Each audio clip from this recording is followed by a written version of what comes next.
రైతులకు ఇబ్బందులు లేకుండా ధాన్యం కొనుగోలు చేయాలని నకరికల్ ఎమ్మెల్యే వేముల వీరేశం తెలిపారు. రైతు పండించిన ధాన్యానికి మద్దతు ధర కల్పించడమే ప్రభుత్వ లక్ష్యమని అన్నారు.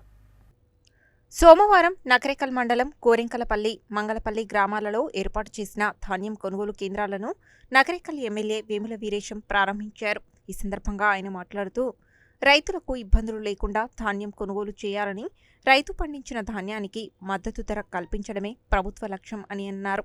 ఈ కార్యక్రమంలో పీఏసీఎస్ చైర్మన్ నాగులవంచ వెంకటేశ్వర్లు, అధికారులు, నాయకులు తదితరులు పాల్గొన్నారు. అలాగే నకరికల్ మండలంలోని కడపర్తి, చందంపల్లి గ్రామంలో ఏర్పాటు చేసిన ధాన్యం కొనుగోలు కేంద్రాలను సైతం నకరికల్ ఎమ్మెల్యే వేముల వీరేశం ప్రారంభించారు. ఈ సందర్భంగా ఎమ్మెల్యే మాట్లాడుతూ, నకరికల్ మండలంలో నేడు ధాన్యం కొనుగోలు కేంద్రాలను ప్రారంభించామని, అకాల వర్షాలు వస్తున్నాయి కాబట్టి రైతులు జాగ్రత్తగా ఉండాలని అన్నారు.